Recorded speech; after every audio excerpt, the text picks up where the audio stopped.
Everyone, welcome back to Nainstree classes and this is Naishree. आशा करती हूँ कि आप सभी लोग अपने घरों में बिल्कुल सुरक्षित होंगे। आज के इस लेक्चर में हम खनिज तत्वों को देखने वाले हैं। क्योंकि पिछले लेक्चर में मैंने फूड चैप्टर स्टार्ट किया था, जहाँ पर मैंने आपको प्रोटीन, कार्बोहाइड्रेट, वसा एंड वाइटामिन्स को कवर करवाया है। अब हमें बचा हुआ टॉपिक खनिज तत्व कवर करना है। आइए देखते हैं। अगर मैं बात करूं खनिज तत्वों की, तो खनिज तत्वों को बेसिकली दो कैटेगरी में आपका डिवाइड किया गया है।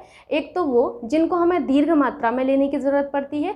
जिनको हमें दीर्घ मात्रा में लेने की ज़रूरत पड़ती है उसमें हमारा कैल्शियम आता है, फॉस्फोरस आता है, पोटेशियम आता है, मैग्नीशियम आता है, सोडियम आता है एंड आपका क्लोरीन आता है।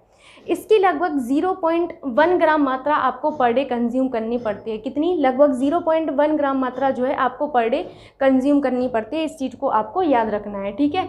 नेक्स्ट होता है वो जिसको हमें अल्प मात्रा में लेने की ज़रूरत पड़ती है।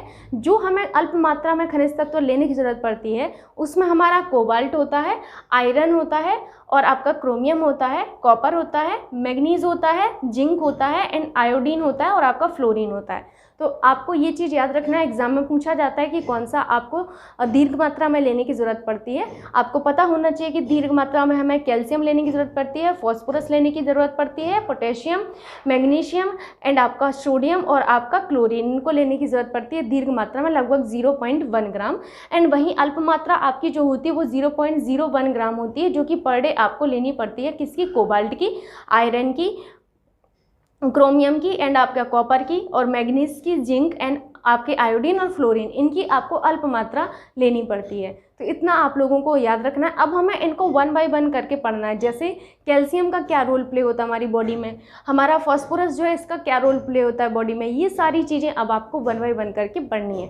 तो आइए देखते हैं। सबसे पहले अगर मैं बात करूं कैल्शियम की, तो देखिए कैल्शियम बेसिकली शरीर में सर्वोच्च मात्रा में पाए जाने वाला खनिज तत्व है। इस चीज़ को आपको याद रखना है। यहाँ पर मैंने खनिज तत्व की बात की है। अगर आपसे कभी भी पूछा जाए कि शरीर में सर्वाधिक मात्रा में पाए जाने वाला खनिज तत्व कौन सा है, तो आपका आंसर कैल्शियम होगा। यहाँ पर मैंने खनिज तत्व कहा है, इस चीज़ को आपको याद रखना है। साथ ही साथ आपका जो कैल्शियम है ये आपके रुधिर स्कंदन में सहायक होता है। Very very important. आपसे कई बार एग्जाम में पूछा जाता है कि कौन सा आपका खनिज तत्व रुधिर स्कंदन में सहायक है। आपको यहाँ पर याद रखना है कि रुधिर स्कंदन में जो सहायक होता है वो आपका कैल्शियम ही सहायक होता है। कौन होता है? कैल्शियम सहायक होता है। नेक्स्ट हम क्लोरीन की बात करें तो क्लोरीन आपका बेसिकली अम्ल क्षार संतुलन में सहायक है और आपके जठर रस का जो निर्माण होता है, जठर रस के निर्माण में आपका सहायक होता है। तो यहाँ पर आपको याद रखना है क्लोरीन के बारे में। क्लोरीन जो कि आपको दीर्घ मात्रा में लेने की ज़रूरत पड़ती है, तो क्लोरीन जो है इसका बेसिकली रोल ये प्ले होता है कि ये आपके अम्ल क्षार संतुलन में सहायक होता है और साथ ही साथ जो जठर रस है इस जठर रस के निर्माण में सहायक होता है। फॉस्फोरस की अगर मैं बात करूं तो फॉस्फोरस आपका अस्थि और दांतों के निर्माण में सहायक होता है। आप सभी को पता है फॉस्फोरस का जो मेन काम होता है वो यही होता है, आपके अस्थि और दांतों के निर्माण में सहायक होता है।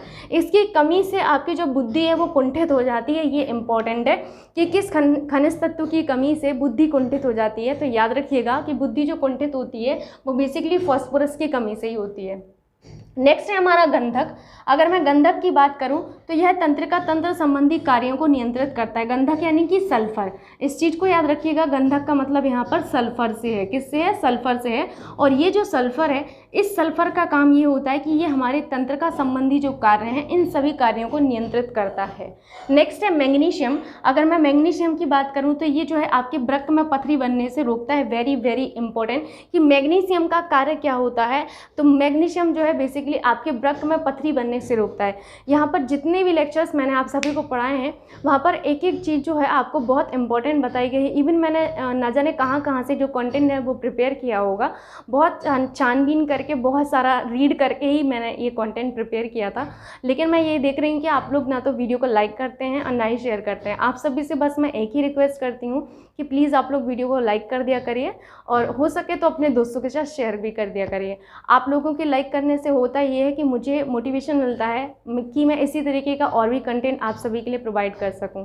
आइए देखते हैं। यहाँ पर मैग्नीशियम की अगर मैं बात करूं तो मैग्नीशियम जो है ये वृक्क में पथरी बनने से रोकता है। तो वृक्क में पथरी बनने से कौन रोकता है? मैग्नीशियम रोकता है। और साथ ही साथ ये कोशिकीय जो श्वसन होता है आपका, इसमें भी महत्वपूर्ण भूमिका निभाता है। तो कोशिकीय श्वसन में महत्वपूर्ण भूमिका निभाता है, साथ ही साथ आपके वृक्क में पथरी बनने से भी रोकता है। सोडियम की बात करें तो सोडियम का बहुत ही जो रोल जो प्ले होता है वो सभी लोगों को पता है, बहुत ही कॉमन है कि ये आपका जो ब्लड प्रेशर है, ब्लड प्रेशर को नियंत्रित करता है। ठीक है, नेक्स्ट है आपका पोटेशियम। तो पोटेशियम जो है आपकी हृदय स्पंदन में महत्वपूर्ण भूमिका निभाता है। ठीक, एक है आपका रुधिर स्कंदन। रुधिर स्कंदन कैल्शियम, यहाँ पर स्पंदन है। ठीक है, ये पोटेशियम जो है हृदय स्पंदन आपका जो है इसमें महत्वपूर्ण भूमिका निभाता है, याद रखेंगे आप लोग। तो ये मैंने वो पढ़ाए जो अभी आपको दीर्घ मात्रा में ज़रूरत पड़ती थी। अब यहाँ पर हम वो पढ़ने वाले हैं जिनकी हमें अल्प मात्रा में ज़रूरत है। यहाँ से देखिए ये सब अल्प मात्रा वाले हैं। आयरन देखिए आपका किस में मैच हो रहा है आपको, आयरन ये देखिए ये अल्प मात्रा में आपको ज़रूरत पड़ती है।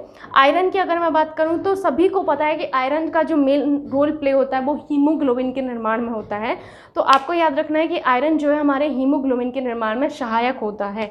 तो ये आपका यहाँ पर आपको याद रखना है। फ्लोरीन की बात करूँ तो फ्लोरीन जो है दांतों के एनिमल के निर्माण में सहायक होता है।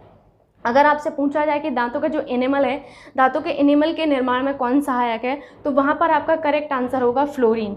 फ्लोरीन दांतों के एनिमल के निर्माण में ही सहायक है।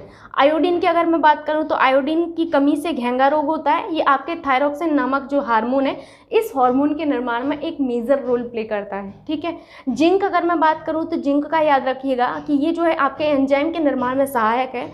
एंजाइम के निर्माण में सहायक होने के साथ ही साथ एक बहुत ही इंपॉर्टेंट सी बात जिंक की ये याद रखिएगा कि जिंक की कमी से जनन क्षमता में कमी हो जाती है। कई बार एग्जाम में पूछा गया है कि किस खनिज तत्व की कमी से जनन क्षमता में कमी होती है, आपका आंसर होगा जिंक की कमी से जनन क्षमता में कमी होती है। वेरी वेरी इंपॉर्टेंट, इतनी चीज़ें आप सभी को याद रखना है जो मैंने यहाँ पर बताई हैं। कभी भी आपसे एग्ज़ाम में पूछ ली जाएंगी ना, ऐसा नहीं है कि सिर्फ सीटेट एग्ज़ाम में ही आपसे पूछा जाएगा, आपसे किसी भी वनडे एग्ज़ाम में भी ये सारी चीज़ें पूछी जा सकती हैं। आशा करती हूँ कि ये लेक्चर भी आपको अच्छा लगा होगा। वीडियो को लाइक करना एंड शेयर करना ना भूलिएगा। मिलते हैं नेक्स्ट लेक्चर में। जय हिंद।